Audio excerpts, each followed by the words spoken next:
Welcome to the year 1858, where living in London meant that every single breath you took carried a silent, invisible danger. This is not merely a story about a terrible smell that plagued the streets, nor is it about simple urban hygiene issues. Instead, this is the tragic and dark history of a magnificent city that slowly and systematically began to poison its own people. The impoverished citizens had absolutely no choice in the matter, trapped within the suffocating walls of a city that was failing them.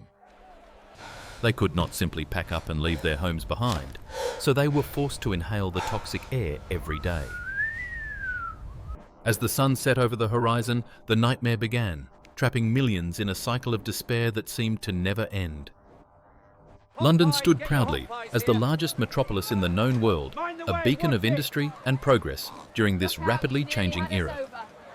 More than 2 million souls lived packed together in tight spaces, struggling to find room to breathe in the overcrowded city streets. The city expanded outward much faster than any sanitation system could handle, creating a recipe for a disaster that was purely inevitable. Every piece of filth and waste produced by the population eventually found its way to a single, unfortunate and overwhelmed destination. The River Thames, once a symbol of life and trade, was slowly transforming into a massive open sewer right before their eyes. Ships navigated through thick sludge instead of water, carrying goods across a river that was becoming more dangerous with each passing day. Nature began to die around the banks as the water turned into a poisonous broth that nothing could possibly survive inside of. The infrastructure crumbled under the weight of human waste, turning the heart of the empire into a festering wound of pollution. The river had become the villain of this story, lurking silently beneath the bridges, waiting to claim the lives of the innocent. The working-class labourers were forced to live right against the riverbanks, with no barrier between their homes and the toxic sludge.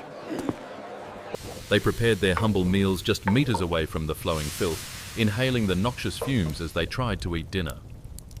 Mothers washed their families' clothing in the very same water that carried the city's waste, unknowingly spreading the contamination even further.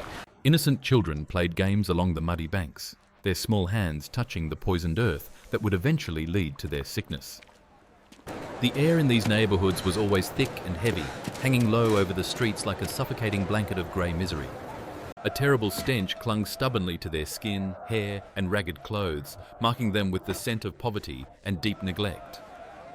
At night, they tried to seal their windows shut against the smell, but the invisible gas seeped through every crack and crevice. Sleep offered no escape from the reality of their existence, as the heavy air filled their lungs with poison while they dreamt. The dampness of the river settled into their chests, causing a persistent cough that echoed through the thin walls of crowded tenements. Vermin thrived in these conditions, running freely among the residents who were too exhausted and beaten down to fight them off anymore. They stared at the dark water with hollow eyes, accepting their cruel fate without the energy or resources to demand anything better. Over time, the citizens of London grew disturbingly accustomed to the foul odour, treating it as just another part of daily existence. They casually referred to the stench as a fact of life, joking grimly about the air quality while going about their business. Sickness became a frequent visitor in every household, striking down the young and old alike with a terrifying and sudden randomness.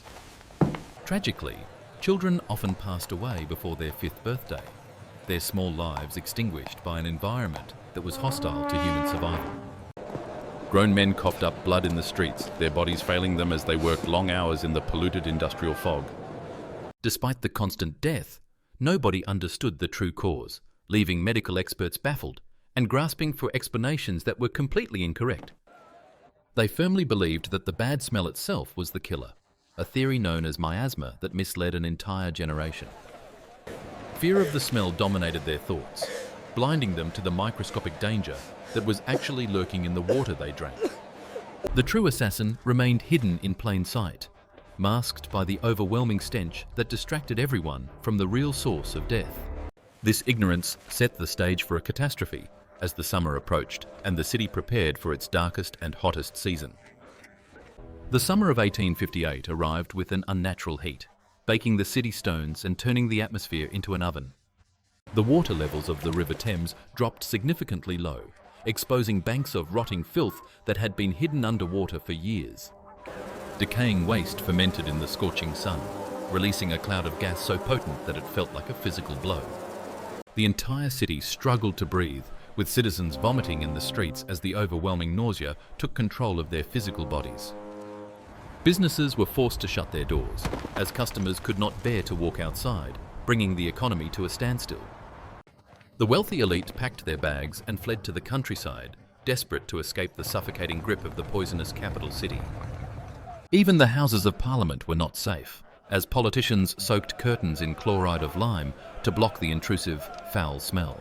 The government could no longer ignore the crisis, as the stench infiltrated their chambers and disrupted the very seat of imperial power. London was effectively paralysed by its own waste, a humiliating moment for the centre of an empire that spanned the entire globe. While the smell caused panic and disgust, it was merely a warning sign for a much deadlier threat that was already present. The people of London wrongly thought the air was killing them, but they were tragically mistaken about the true nature of the enemy. The real killer was the water they consumed daily, which was heavily contaminated with the very human waste they tried to ignore. Cholera travelled silently through the water pipes and the river, spreading an invisible web of death across every district of the city. Entire families were wiped out in a matter of days, their bodies drained of fluids before they even understood what was happening. Undertakers could not keep up with the demand, and coffins were piled high, waiting for burial in ground that was already full. While the masses feared the smell, a few pioneers began to realise that the water pump was the true source of doom. It was a cruel irony that the clear water they drank to survive was the weapon that ended their lives so painfully. This realisation came too late for thousands, who perished in agony because of a fundamental misunderstanding of how disease actually spreads. For the wealthy aristocrats, this summer was a temporary inconvenience, a bad memory to be washed away by the next seasonal rain. But for the poor, this living nightmare was their daily reality, a constant struggle for survival in a city that despised them. London was not a home to them, but a slow death sentence, executed by the very infrastructure meant to support their lives. The year 1858 was only the beginning of the fight for sanitation, a turning point born from absolute tragedy and stench. We must remember their suffering, for it paved the way for the modern world we take for granted today in our cities. This is AI Historical Revival. Join us next time as we uncover more lost stories from the shadows of our shared past.